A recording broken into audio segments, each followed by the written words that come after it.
Good morning students. आज हम नया चैप्टर पढ़ने जा रहे हैं, सारणिक। चैप्टर 4, सारणिक यानी डिटर्मिनेंट।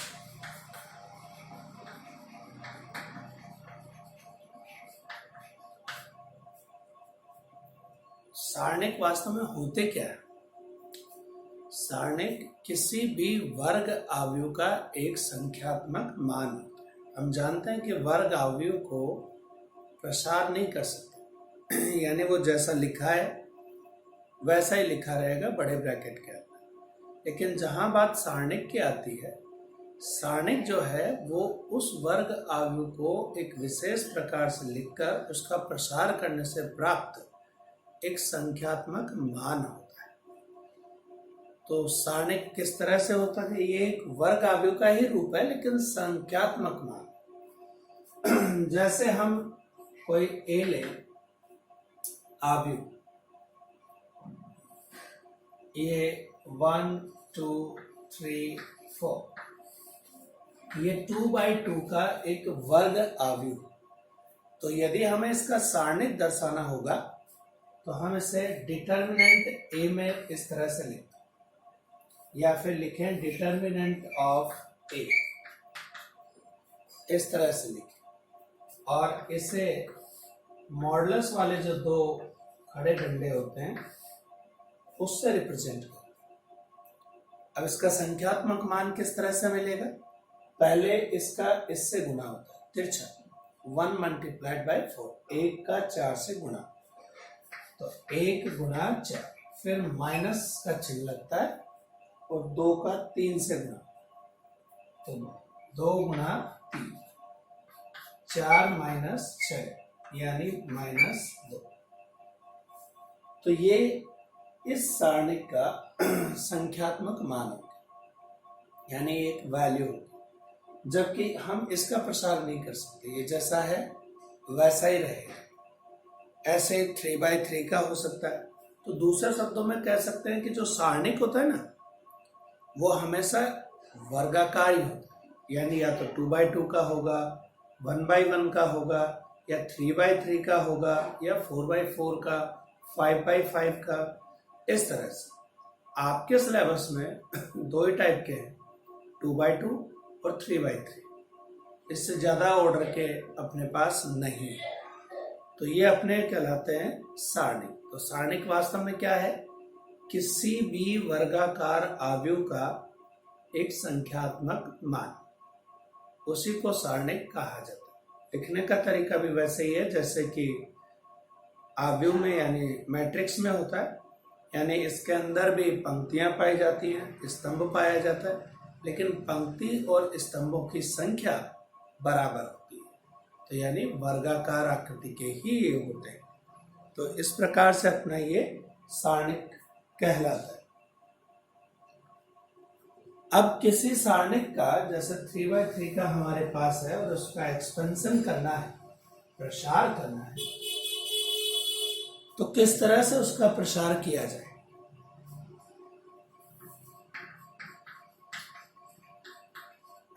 सारणिक का प्रसार, और ये प्रसार करने का तरीका क्या होता है?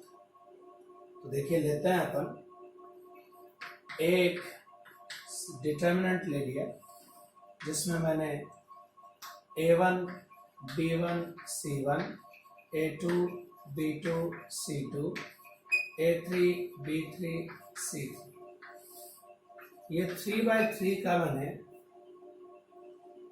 सारणिक चुना है। और अब हम चाहते हैं इसका प्रसार करना। तो प्रसार करने के लिए क्या करना चाहिए? तरीका वही जो अभी थोड़ी देर पहले देखा था। हम इसका प्रसार किसी भी पंक्ति के द्वारा कर सकते हैं और किसी भी स्तंभ के द्वारा किया जा सकता है। ये प्रसार करने के लिए तरीका क्या है? जैसे पहले ये A1 है, इसको लिखा, इसके बाद जिस पंक्ति और स्तंभ में, इस पंक्ति में और इस स्तंभ में ये आता है, उन्हें छोड़ दो, तो बाकी बच गए हमारे पास ये 4 अवयव, 1 2 3 4, B2 C2 B3 C, ये 4 बचे। ये इस सारणिक का उपसारणिक है अवयव A11 के कॉरस्पॉन्ड। फिर माइनस का साइन लगाते हैं, यानी पहला प्लस, दूसरा माइनस, तीसरा प्लस। ये इनका ऑर्डर भी फिक्स है। अभी और डिटेल बताएंगे कि यही ऑर्डर क्यों होता है। वो आई और जे के मानों पर निर्भर करता है कि प्लस का बनेगा या माइनस का बनेगा, वो भी आप समझ जाएंगे। ये B1 माइनस का लिया, अब ये दूसरे स्तंभ में आ रहा है और पहली पंक्ति में आ रहा है। इन अवयवों को छोड़ दीजिए, तो अवयव बन गए A2 C2 A3 C3। ये अपन यहां डाल देते हैं A2 C2 A3 C3। उसके बाद अपन C1 के अनुसार करते हैं, तो उसका साइन है प्लस का, तो प्लस C1। पहली पंक्ति और तीसरा स्तंभ छोड़ दे तो हमारे पास अवयव बचे ये 4। इन 4 अवयवों को अब लिख दिया जाए, A2 B2 A3 B3।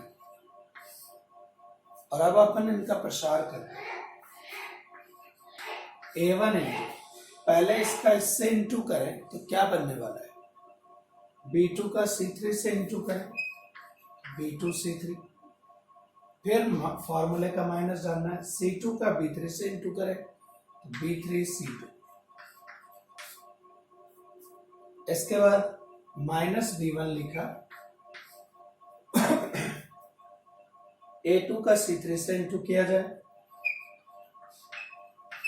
Minus A3 का C2 से इंटू किया जाए, प्लस C1 इंटू A2 का B3 से इंटू करते हैं और B2 का A3 से इंटू किया जाता है। तो ये इसका प्रसार करना कहलाता है। अब आप देख रहे हैं इसमें 3 टर्म प्लस की हैं और 3 टर्म माइनस की। तो अब प्लस वाली टर्म कौन सी हैं देखते हैं। प्लस वाली टर्म अपने पास आ रही है A1 B2 C3, ये आ रही। प्लस वाली टर्म यहां से आएगी इस जगह से, तो प्लस A3 B1 C2 और प्लस वाली ये टर्म आ रही है A2 B3 C1। और माइनस की भी 3 है, एक इसमें है, एक इसमें है और एक लास्ट में। इनमें से माइनस तो रख दें कॉमन, 3 तो प्लस की हो गई है और 3 ही माइनस वाले हैं, जिनमें से माइनस मैंने कॉमन दिखाया। तो A1 B3 C2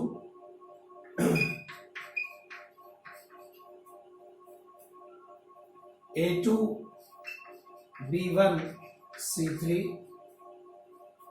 और लास्ट वाली A3 B2 C1। ये है अपना इसका प्रसार करने का तरीका। आप जरूरी नहीं है ऐसे अलग अलग जमाएं, आप सीधे भी सॉल्व कर सकते हैं। तो किसी भी सारणिक का 3x3 का है और इसका अपने को प्रसार करना है, तो अपन क्या तरीका अपनाते हैं। पहले यहां पर पहली पंक्ति मैंने चूज की है। अब इसमें प्लस माइनस प्लस ही क्यों होते हैं, तो वो डिपेंड करता है AIJ। ये जो आई है ये पंक्ति की संख्या है, अवयव का नंबर बता रहा हूं ये AIJ। तो आई तो है पंक्ति की संख्या और जे है स्तंभ की संख्या। आई पंक्ति और जे स्तंभ, रो और कॉलम। तो ये जो इनका योगफल यदि एक सम संख्या आ जाए, आई प्लस जे एक सम संख्या है, इवन नंबर, इवन ये है रो, ये कॉलम, और इवन यदि इसका यानी सम संख्या यदि इसका टोटल आता है तो वो प्लस का होगा। जैसे ये पहला अवयव था, पहली पंक्ति पहला स्तंभ, तो आई प्लस जे यानी 1 + 1 2, इवन है, सम संख्या है, इसलिए इसका चिन्ह प्लस का चिन्ह। लेकिन यदि i प्लस जे का टोटल एक विषम संख्या आती है, यानी ऑड नंबर आता है, तो हमें माइनस का चिन्ह चुनना होता है। जैसे इसके लिए ये पहली पंक्ति और दूसरा स्तंभ है, यानी i की वैल्यू 1 और j की वैल्यू 2, तो 1 प्लस 2 कितने बन गए? 3। 3 एक विषम संख्या है, इसलिए इसका चिन्ह कौन सा चुना गया? माइनस। इस पर आ जाए तो ये पहली पंक्ति और तीसरे स्तंभ का, यानी i की वैल्यू 1 है और j की वैल्यू 3 है, तो 1 प्लस 3 4, एक सम संख्या, इवन नंबर, इसलिए इसके अपने पॉजिटिव साइन है। ऐसे ही यदि आप दूसरी पंक्ति से प्रसार करेंगे तो ये अवयव आता है A21 वाला, A21 दूसरी पंक्ति के पहले स्तंभ का अवयव, तो 2 प्लस 1 का टोटल बनता है 3, तो इसका मतलब है इसका साइन कौन सा आ जाएगा? माइनस। फिर ये 2 वाला है, 2 प्लस 2 4, प्लस ये माइनस, ये प्लस, ये माइनस, ये प्लस, यानी आप जब किसी भी पंक्ति या किसी भी स्तंभ के अनुसार सारणी का प्रसार करते हैं तो इन चिन्हों का ख्याल जरूर रखें। ये नहीं हो सकता कि हर बार शुरुआत प्लस से ही होगी, ऐसा नहीं होता। यदि आप दूसरी पंक्ति के अवयव चुनते हैं प्रसार करने के लिए, तो हमें माइनस प्लस माइनस, यानी यहाँ शुरू में माइनस, फिर यहाँ प्लस और फिर यहाँ माइनस लगाना होगा। आप तीसरी पंक्ति के अनुसार प्रसार करते हैं तो same sign, plus minus plus, तो इस तरह से हम इसका प्रसार कर सकते हैं। ये हमारा इसका प्रसार करने का तरीका है। किसी भी पंक्ति या किसी भी स्तंभ से सारणी का प्रसार करने पर आने वाला उसका संख्यात्मक मान एक समान ही रहता है, उसमें कोई फर्क नहीं पड़ता। ठीक है, इसी चीज को हम सारोस चित्र के द्वारा भी समझ सकते हैं। यानी आप चाहें कि इसका प्रसार हमें तो इस तरह से याद नहीं रहता, तो सारोस का डायग्राम भी होता है जिसके थ्रू अपन इसका प्रसार कर सकते हैं। जैसे ये लिखा हुआ है, ये तो हटा लेते हैं साइन, तो अब आप समझ गए होंगे कि कौन सा साइन किसका कहाँ लगाना होता है। अब जो शुरू के 2 स्तंभ है, मैं इनको वापस रिपीट कर रहा हूं, A1, A2, A3, B1, B2 और B3, हमने इनको इस तरह से लिख दिया है। अब इसका प्रसार सारोस डायग्राम से कैसे होगा? सारोस चित्र,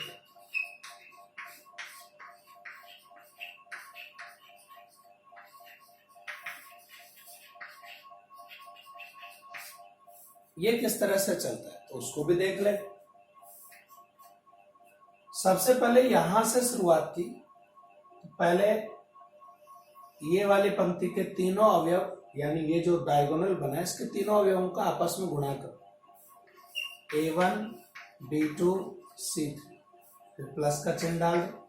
फिर इससे अगले के तीनों अवयवों का गुणा करो, B1, C2, A3, फिर इससे अगली तीनों का गुणा करो, ये C1, A2, B3, ये प्लस में रहेंगे, पहला पार्ट है। फिर माइनस का साइन डालकर माइनस आएंगे। अब जो अगले तीनों आने वाले हैं तीनों माइनस के आएंगे, तो मैंने माइनस को क्या रख दिया है? कॉमन, और ब्रैकेट के अंदर उन सब तीनों को प्लस में लिखते हैं। यहां से ऑर्डर तय करते हैं। ये पहला A3, B2, C1 प्लस ये दूसरा B3, C2, A1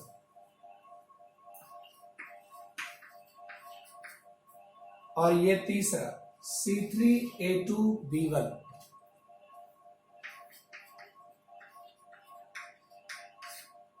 यानी पहले इधर की तरफ आए हैं ऊपर से नीचे, और अब यहां नीचे से ऊपर की तरफ गए, ये साइड लिया अपन यूं। तो इस तरह से अपन पहले ये सारी राशि जो ऊपर से नीचे आ रहे थे, तो तीनों प्लस के चुने, और जब नीचे से ऊपर जा रहे थे तो तीनों ही माइनस के चुने, जिनमें मैंने माइनस को कॉमन दिखाया। इस सारोस डायग्राम के अनुसार भी आप किसी सारणिक का प्रसार कर सकते हैं। इसका आंसर भी वही आएगा, उसी तरीके से मिलता है जैसा कि डायरेक्ट प्रसार करने से मिलता है। अब अपन देख रहे हैं इसी प्रसार के मुद्दे पर जो अपनी प्रश्नावली 4.1 है वो किस तरह से हल होती है। कुछ क्वेश्चन भी देख लें कि क्या तरीका है, कैसे हल करते हैं। तो एक्सरसाइज जो 4.1 है उसका पहला सवाल है कि उसमें एक अज्ञात राशि k है जिसका मान हमें ज्ञात करना है। k4 और 2 - 3, इसका मान दिया हुआ है प्रश्न में 0। तो k का मान ज्ञात कीजिए। तो आप जानते हैं कैसे ज्ञात करते हैं, वही तरीका प्रसार का। पहले k का -3 से इंटू किया -3 के, फिर फॉर्मूले का माइनस लगाया। अब 4 का 2 से इंटू किया 8 और इक्वल में क्या लिखा 0। ये -8 उधर भेज दे तो किसका बन जाएगा, प्लस का। और अब मुझे चाहिए k का मान, तो -3 का क्या करेंगे अपन, डिवाइड देंगे 8/-3। तो k का मान यदि 8/-3 चुना जाए तो इस सारणिक का मान 0 प्राप्त होगा। ये इसका तरीका है। अब अगला दूसरा क्वेश्चन लिया जाए जिसमें अपन x और y के मान ज्ञात करते हैं।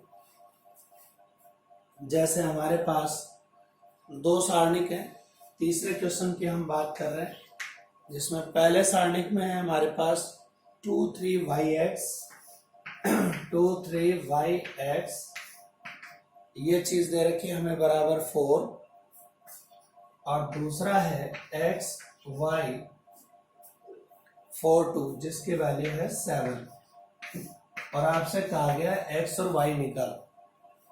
तो सबसे पहला काम तो वही सारणिक का प्रसार। तो हम करेंगे यहाँ 2x - 3y = 4, ये पहली हो गई। पहले इसका इससे किया 2x, फिर माइनस सूत्र का 3 का y से किया 3y और इक्वल 4। सेम इसमें भी करो, 2x - 4y = 7, पहले इधर फिर इधर, ये दूसरी समीकरण। अब हमारे पास दो समीकरण है और विलोपन विधि हमने पढ़ी हुई है कक्षा 10 में, इस्तेमाल करते हैं। तो 2x - 3y = 4 है और ये 2x - 4y = 7। तो चिन्ह बदल दें, माइनस प्लस माइनस। अब 2x से 2x कट गया, y = -3 रह गया। और ये y की वैल्यू -3 इन दो में से किसी में भी रख दो, तो मैं एक में रख रहा हूँ। 2x - 3 × -3 = 4। तो ये प्लस के 9 हो गए, उधर जाएंगे तो माइनस के 9 बनेंगे। तो 4 - 9, और x चाहिए तो 2 का डिवाइड देना पड़ता है, ठीक है जी। तो अपन x कैसे निकालें, x = -5/2। आप देखेंगे 4 में से -9 किया तो -5 और 2 का दे दिया डिवाइड। तो इस तरह से अपन x और y निकाल सकते हैं। यह अज्ञात राशि को ज्ञात करने का तरीका है। अब प्रसार की बात करते हैं कि प्रसार किस तरह से किया जाता है, और इनके उपसारणिक और सहखंडज क्या होते हैं उनकी बात करेंगे, लेकिन वो अगले लेक्चर में करेंगे। आज के लिए इतना ही काफी है।